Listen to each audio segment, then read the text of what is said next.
Hi, so today I'm recommending one of the best female books out there right now. And in this video, I'm going to share with you the highlighted parts of this book and how it can help you to start making changes in yourself. Stay tuned.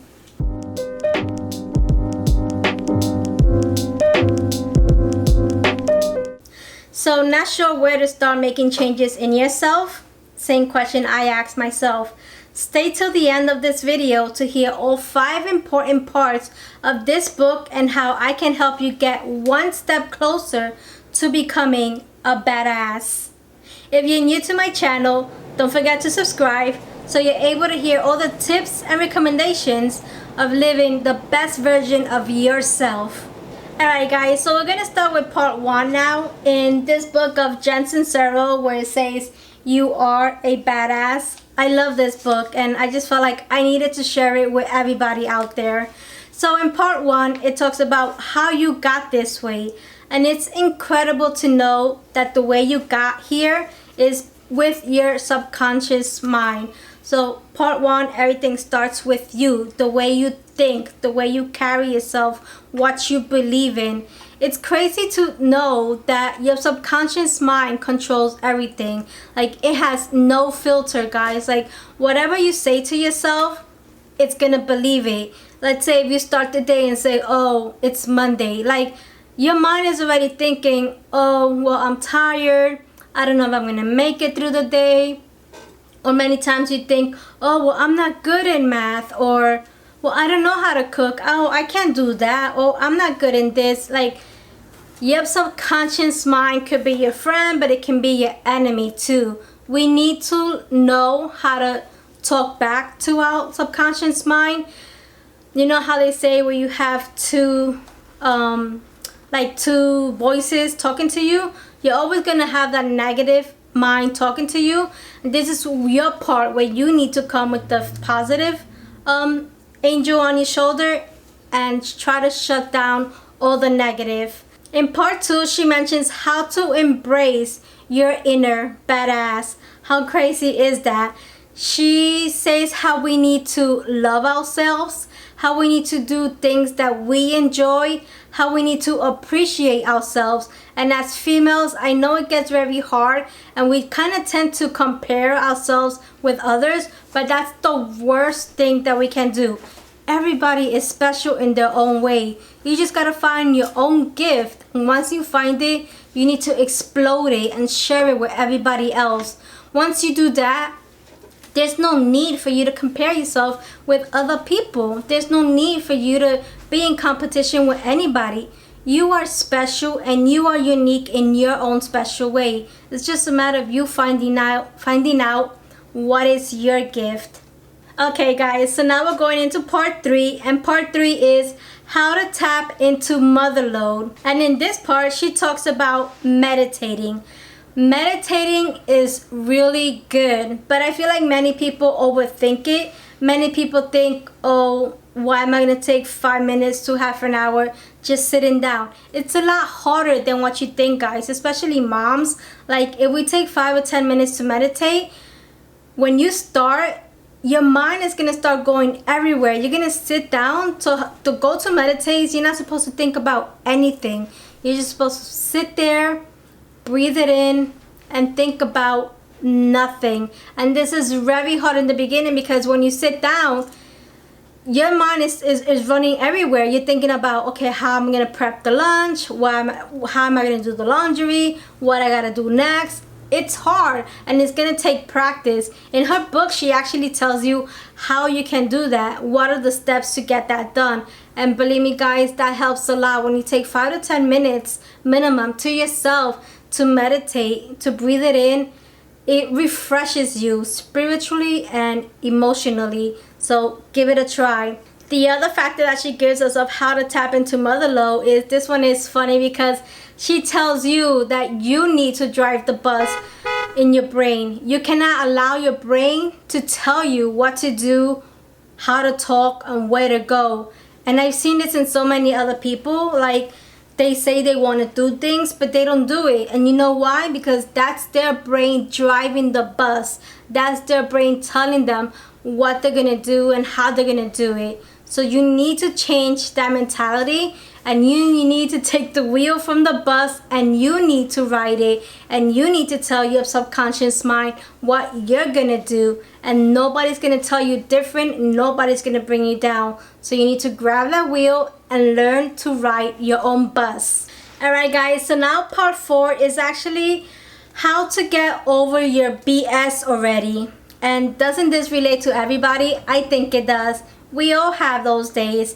But the thing is, we all have those days as long as we don't have all those months and years that drags us into it. And isn't it funny where in this book it says, you are the author of your own life. The sooner you want to write a better script for yourself, the sooner you are going to enjoy life. How crazy is that? I mean, sometimes it happens to us and we don't notice that we actually hand off that pen to somebody to write our story, guys. Like, they're telling us how we're gonna live our life, what we're gonna do, what we're gonna wear, how we're gonna talk, when to say yes, when to say no. Like, how ironic is that? We need to take that pen back and say, this is my book, this is my life, this is my story, I'm gonna control it. Nobody's gonna tell me what to do, how to do it. Learn to grab that pen from anybody that you have handed it over to and start writing your own script. Make it, feel it, make it happen. You need to do this so that you can get over your BS already. You also need to get out of the routine of wearing, like, an example is where you wear always the same thing and you're scared of trying different outfits. Just wear something different for the heck of it. Try it. If you don't like it, now you know. Talk with strangers. You never know the beautiful conversations you can have with a stranger and what an impact you can make to somebody else. I mean, maybe that person was down and you learn to open up and say hi to strangers.